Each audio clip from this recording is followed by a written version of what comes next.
महाराष्ट्र में BMS, BHMS और BUMS कोर्सों में प्रवेश के लिए 2025 की काउंसलिंग प्रक्रिया आधिकारिक रूप से शुरू हो चुकी है और यह हजारों विद्यार्थियों के लिए महत्वपूर्ण अवसर लेकर आई है। राज्य की आयुष प्रवेश समिति ने घोषणा की है कि पंजीकरण प्रक्रिया 1 सितंबर से 4 सितंबर 2025 तक चलेगी, जिसके तहत अभ्यर्थियों को अपनी शैक्षणिक जानकारी, व्यक्तिगत विवरण और अन्य आवश्यक दस्तावेज ऑनलाइन पोर्टल पर भरने होंगे। इसके बाद 6 सितंबर को राज्य स्तरीय प्राविधिक मेरिट लिस्ट जारी की जाएगी, जिसमें सभी पात्र छात्रों की रैंकिंग दिखाई जाएगी ताकि वे अपने चयन और प्रवेश की संभावनाओं को समझ सकें। मेरिट लिस्ट जारी होने के बाद 8 सितंबर से 10 सितंबर तक उम्मीदवारों को अपनी पसंद के कॉलेज और कोर्स भरने का अवसर दिया जाएगा और इसी दिन यानी 8 सितंबर को प्रथम चरण की सीट मैट्रिक्स भी जारी की जाएगी, जिसमें यह विस्तार से बताया जाएगा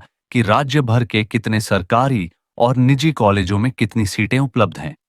इसके आधार पर उम्मीदवारों की प्राथमिकताओं और मेरिट को देखते हुए प्रथम कैप राउंड सीएपी राउंड या का चयन परिणाम 12 सितंबर को घोषित किया जाएगा। इस चयन सूची के जरिए योग्य विद्यार्थियों को उनके पसंदीदा कॉलेजों में प्रवेश मिलेगा और आगे के राउंड्स में शेष सीटों के लिए प्रक्रिया जारी रहेगी। पूरी काउंसलिंग प्रक्रिया का मुख्य उद्देश्य यह सुनिश्चित करना है कि हर पात्र छात्र को उसके अंक और प्राथमिकताओं के आधार पर सही संस्थान में स्थान मिल सके। विशेषज्ञों का मानना है कि इस बार अधिक प्रतिस्पर्धा देखने को मिलेगी क्योंकि बीएमएस, बीएचएमएस और बीयूएमएस जैसे कोर्सों की लोकप्रियता लगातार बढ़ रही है और स्वास्थ्य क्षेत्र में इनकी मांग भी तेजी से बढ़ी है। छात्रों को सलाह दी जाती है कि वे निर्धारित तिथियों और समय सीमा का सख्ती से पालन करें, क्योंकि किसी भी चरण को मिस करने से उनके प्रवेश पर सीधा असर पड़ सकता है।